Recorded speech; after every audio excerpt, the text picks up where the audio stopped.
जैसा कि अभी भारत देश में कोरोना वायरस का संक्रमण जारी है, उसका प्रकोप लगातार बढ़ता जा रहा है और संक्रमित की संख्या भी लगातार बढ़ती जा रही है।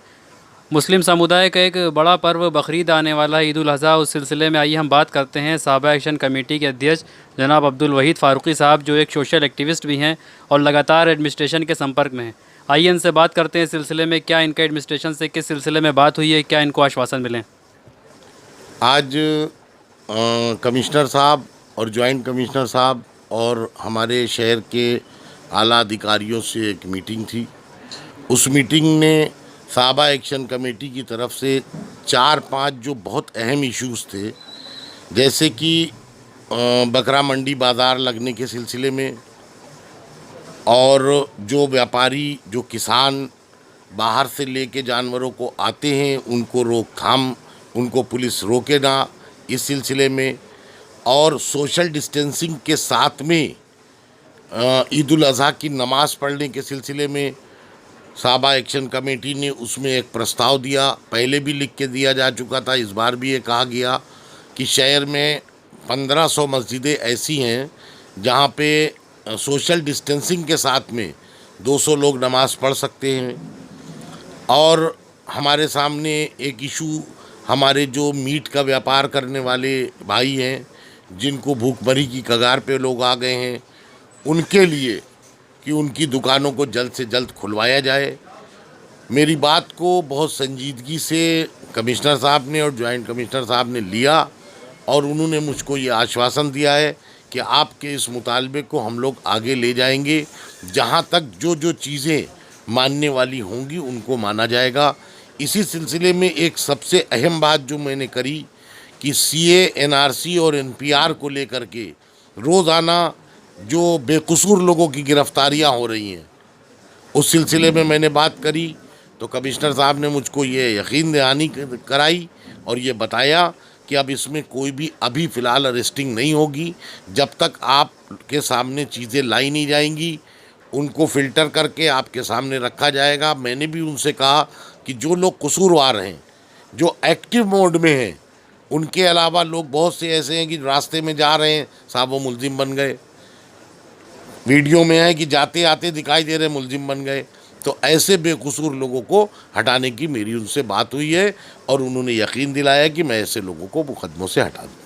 ईद उल अज़हा जो मुस्लिम समुदाय का एक बड़ा पर्व है, इसमें क़ुरबानी का एक जो आस्था जुड़ी हुई क़ुरबानी की जाती है, उस क़ुरबानी के सिलसिले में आपके एडमिनिस्ट्रेशन से क्या बात हुई और क्या आश्वासन आपको मिला है, किस तरीके से इस लॉकडाउन में और कोरोना वायरस के टाइम में उसका क़ुरबानी का होगा। देखिए, कोरोना वायरस ये लखनऊ शहर नहीं, पूरे मुल्क बल्कि पूरी दुनिया इससे परेशान है। और हमारा त्यौहार है, हमारे मुल्क का एक अजब कल्चर है कि अगर होली, दिवाली, ईद, बकरीद सब हिंदू मुसलमान सब मिलके मनाते हैं, तो हमारे किसी हिंदू भाई को हमारे इस प्रोग्राम, हमारे इस त्यौहार से कोई आपत्ति नहीं है। मेन बात जो है वो ये है कि कुर्बानी के लिए जो डीजीपी साहब की गाइडलाइन जारी हुई है, उस गाइडलाइन में कहीं पर भी कुर्बानी को रोका नहीं गया है। एक भ्रम की स्थिति बनी हुई है, लोग तरह तरह की अफवाहें उड़ा रहे हैं। कोई कह रहा कुर्बानी नहीं होगी, कोई कह रहा है इतने पकड़ जाने पे ये जुर्माना होगा, इतने साल की सज़ा होगी। ऐसा कुछ नहीं है। मैं आपके चैनल के माध्यम से अपनी आवाम को, अपने कौम के लोगों को ये बताना चाहता हूँ कि ईद उल अज़हा पर आपकी कुर्बानी पर किसी तरह की रोक टोक नहीं है। सिर्फ़ आपको जो इंस्ट्रक्शन है वो ये है कि आप घरों के अंदर कुर्बानी करें, खुले मैदान में, खुली जगहों पर कोई कुर्बानी मत करे, बंद जगहों पे कुर्बानी करे। और जो उसकी गंदगी होती है, उस गंदगी को बाकायदा प्रॉपर वे में, इस बार नगर निगम जितने डिब्बे, जितने बॉक्स रखते थे उससे ज़्यादा रखेंगे, उसमें डालिए। आप अपने आसपास साफ़ सफाई रखिए, क्योंकि त्यौहार के साथ में एक चीज़ और भी है कि किसी का दिलेज़ारी, हमारे जो हमारे हिंदू भाई हमारे साथ में रहते हैं तो उनकी दिलेज़ारी भी नहीं होना चाहिए। आपको गोश्त बांटने जाना है, आप उसको लपेट के थैले में रख के लेके जाइए। ईद उल अज़हा के पर्व पे जो नमाज़ अदा की जाती है, सोशल डिस्टेंसिंग का समय चल रहा है, उस नमाज के सिलसिले में आपकी क्या एडमिनिस्ट्रेशन से बात हुई है? किस गाइडलाइन के साथ नमाज अदा की जानी चाहिए? देखिए, जो सरकारी गाइडलाइन है उस गाइडलाइन के हिसाब से तो 5 लोगों को नमाज पढ़ना है मस्जिद में, लेकिन मैंने